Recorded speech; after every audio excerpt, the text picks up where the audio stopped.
Thank you. Yes doctor હાર્દિક, સવાલ એ છે કે મેં કહ્યું તેમ કે વ્યક્તિને સુંદર દેખાવું ગમતું હોય છે, એમાં ચહેરો સુંદર હોય, પણ જો દાંત સડેલા હોય તો ક્યાંક એવું લાગે કે સોનાની થાળીમાં લોઢાની મેં એટલે જરા વિચિત્ર લાગતું છે. દાંતને કેટલું મહત્વ, નો ડાઉટ ખાલી સુંદરતા માટે નહીં, પણ એટલીસ્ટ તમે ડોક્ટરો તો એમ કહો છો કે તમારી તંદુરસ્તીનું રહસ્ય તમારા દાંત પર છે. શું કહેશો? જો આ વસ્તુને હું 100% સાચું માની રહ્યો છું. હા. ઘણીવાર કેવું હોય છે કે તમારે દાંત જે છે એ તમારે પ્રોપર ના હોય. બરાબર. હવે XYZ કન્ડિશનમાં ગમે તે રીતે હોઈ શકે. હા. ધારો કે તમારા આડાઅવળા દાંત હોય, દાંતમાં સડો હોય, દાંતમાં તમને દુખાવો થઈ રહ્યો છે, ગમે તે વસ્તુના લીધે આ વસ્તુની અસર જે છે એ તમને બોડીના આખા ઇમ્પેક્ટ ઉપર તમને જોવા મળતું હોય છે.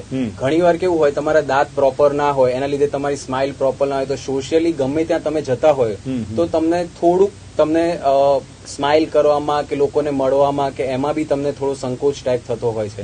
તો એની માટે રોગ તો એક છે જ, પણ સાથે સાથે તમારે સેલ્ફ કોન્ફિડન્સ ગેઇન કરવો છે, તમારે સોશિયલી એક્ટિવ રહેવું છે કે બીજું ગમે તે વસ્તુમાં, તો એની માટે દાંતના ગમે તે વસ્તુ જે છે એ ખૂબ જરૂરી છે. બિલકુલ. એક કોલર લઈએ ડોક્ટર. હેલો. હેલો. હા, સ્વાગત છે VR લાઈવમાં. કોણ બોલો છો? હા, હું ભાવનગરથી નેહાબેન બોલું છું. નેહાબેન, પ્રશ્ન કરો આપનો. હા, મારે પ્રશ્ન એ છે કે મારે આગળના જે 4 દાંત છે ને એમાં મારે પેલું બ્લેકિશ પડી ગયા છે, એટલે પતલા પડી ગયા છે, જે વ્હાઇટનેસ તો હોય ને છૂટી રહી છે, એટલે ડોક્ટરે મને ફિલિંગ કરાવવાનું કહ્યું છે. તો એના માટેનો બીજો ફિલિંગ કાયમ માટે રહી શકે કે કેટ કરવી પડે કે શું કરવું પડે, એને મને સલાહ આપશો જરા? બિલકુલ. આપ ટીવીમાં સાંભળજો, અહીંથી ફોન કપાશે. કઈ પૂછવું છે બીજું કઈ? ના, બસ ઓકે, થેન્ક યુ. ચલો, થેન્ક યુ. ઓકે ડોક્ટર હાર્દિક, શું કહેશો? હવે જો આમાં ઘણી બધી વસ્તુ મેટર કરતી હોય છે. જેમ કે એમણે જેમ કહ્યું કે એમના જે દાંત જે છે એ બ્લેકિશ પડી ગયા છે, તો સૌથી પહેલા મારે તો એ ચેક કરવું પડે કે તમારા દાંતમાં બ્લેકિશ પડી ગયા, ધેટ મીન્સ એમને સડો થયેલો છે. હવે તમને જે સડો થયેલો છે એ તમારા દાંતના કયા લેયર સુધી ગયેલો છે, ધેટ મીન્સ દાંતના 3 લેયર્સ હોય, એમાં જો ત્રીજું લેયર જે અમે પલ્પ કહેતા હોઈએ, જે દાંતોની નસ જે હોય છે, જો તમારે એનાથી નજીક તમારો સડો પહોંચ્યો હોય અથવા તો એમાં ઇન્વોલ્વમેન્ટ હોય તો એની ટ્રીટમેન્ટ અલગ હોય. જો એનાથી દૂર તમારે હોય તો એમાં 100% તમને જેમ કહ્યું છે કે દાંતમાં આપણે ફિલિંગ કરાવી શકીએ, દાંતના કલરનું જ હોય છે, એક્ઝેક્ટલી તમારો શેડ પ્રોપર મેચ કરીને એ વસ્તુ કરવામાં આવે છે, તો એ વસ્તુ આપણે 100% કરી શકાય. અને દાંત તમારે કઈ હદ સુધીનું એમાં ઇન્વોલ્વમેન્ટ છે એના ઉપર તમારી કેપનું પ્રોસિજર જે છે એ પ્રોસીડ થતું હોય છે, પણ લગભગ એ જે વસ્તુ જે છે એ ફિલિંગ થી બી શક્ય થઈ શકે એમ છે. ડોક્ટર હાર્દિક, કેટલું ડ્યુરેબલ ફિલિંગ કરવાનું છે, કેપ લગાવવાની છે, આગળના દાંત આઈ થિંક એમણે કહ્યું ને, તો કેટલું ડ્યુરેબલ ને એની કોઈ સાઈડ ઇફેક્ટ છે કે? જો સાઈડ ઇફેક્ટ્સમાં તો પહેલા મેં તમને જે કહ્યું કે તમારું ઇન્વોલ્વમેન્ટ ક્યાં સુધી છે, સડો તમારો ક્યાં સુધી પહોંચેલો છે, એના ઉપર તમારી ટ્રીટમેન્ટ જે છે ડિપેન્ડ કરે. બરાબર. હવે જો અત્યારની જે લેટેસ્ટ ટેકનોલોજી જે અમારી જોડે હાલમાં જે માર્કેટમાં અવેલેબલ છે એના પ્રમાણે જો તમે જોવા માટે જાઓ તો અત્યારે આજથી 15 વર્ષ પહેલાની ડેન્ટિસ્ટ્રી અને અત્યારે હાલની જે ડેન્ટિસ્ટ્રી છે એમાં ઘણો બધો તફાવત છે. અત્યારની ટેકનોલોજી એ રીતે ઇન્વોલ્વ થયેલી છે, એવી રીતે ઇવોલ્વ થયેલી છે કે એની અંદર તમે એકવાર ફિલિંગ કરાવો તો વર્ષો સુધી તમારે એ પાછી જોવાનું રહેતું નથી. એ રીતનું બી ટેકનોલોજી, એટલી સ્ટ્રેન્થ જે છે એ મટીરિયલમાં હોય છે. રાઈટ. અને કેપ પણ એ પ્રકારની આવતી હશે કે જે બીજા દાંત જોડે મેચ થઈ જતી હોય, એ પ્રમાણે જેનો ટોન. અત્યારની જે કેપ આવે છે એ what we call virtually unbreakable, એટલે એના લાઈવ ડેમો બી હોય છે. હું હેમરિંગ થી બી આપણે તમે કરો તો બી એ વસ્તુ તૂટતી નથી, એટલી જે છે સ્ટ્રોંગ આવતી હોય છે. Yes yes. એક કોલર લઈએ. હેલો. હેલો. હા, સ્વાગત છે VR લાઈવમાં. કોણ બોલો છો? હા, હું નવસારી શિવાનીબેન ભાઈથી બોલું છું. બોલો બેન, પ્રશ્ન બોલો. હા, હવે મારે દાંત માટે છે ને વાત કરવાની છે. બોલો.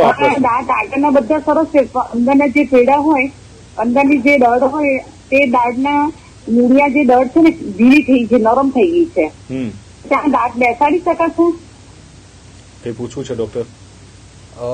તમારે દાંત જે છે અત્યારે હલી રહ્યા છે તમારા? મારા દાંત તો આગળના તો બધા છે, દાંત જે છે હલી રહ્યા છે તમારા? દાંત બધા કઢાઈ નાખાયેલા છે. કઢાઈ નાખાયેલા છે. ઓકે. અને હવે તમારે નવા બેસાડવાના છે ને, ઢીલા છે, એટલે નરમ છે, પતલા થઈ ગયેલા છે. મેડિકલી તમને કઈ છે ડાયાબિટીસ કે એવું કઈ? ડાયાબિટીસ? ના, ડાયાબિટીસ નું કશું નથી, નો કોઈ રોગ નથી.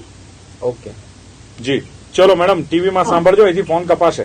ઓકે જી, ફોન કપાશે અહીંથી. આપ ટીવી નો વોલ્યુમ મોટો કરીને સાંભળી લો ડોક્ટર શું કહે છે. ના, મેં ટીવી નો વોલ્યુમ 0 જ કરેલો છે, બંધ જ કરી દીધો છે. હવે ચાલુ કરો એમ કહું છું. હવે ચાલુ કરો એમ? એટલે ડોક્ટર નું સંભળાય. Yes yes. Thank you. જી. હવે જો જેમ કે એમણે કહ્યું કે એમણે દાંત જે છે એ પહેલા કઢાવેલા છે, બરાબર, જે તે ડોક્ટર પાસે જઈને. હવે એમને જો પેઢા નબળા છે ધેટ મીન્સ હવે એમાં એવું નથી.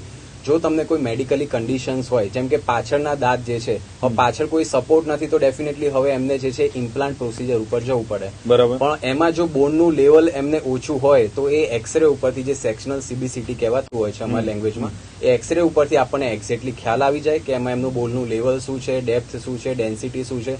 એના પ્રમાણે એમાં જો બોનનું લેવલ ઓછું હોય તો અત્યારની ટેકનોલોજી પ્રમાણે બોન ગ્રાફ્ટિંગ બી અવેલેબલ છે. તો બોન ગ્રાફ્ટિંગ કર્યા પછી બી આપણે જે છે એ ઇમ્પ્લાન્ટનું પ્રોસિજર જે છે એ સક્સેસફુલ પ્રોસિજર થઈ શકે. આમાં ખાલી ડેન્ટિસ્ટને બતાવવાનું કે ઓર્થો ડેન્ટિસ્ટને બતાવવાનું? ના, આમાં જે છે એ આમની જે ઇમ્પ્લાન્ટોલોજીસ્ટ હોય છે, એમના જે સ્પેશિયાલિસ્ટ, એમને એ બતાવી શકે છે.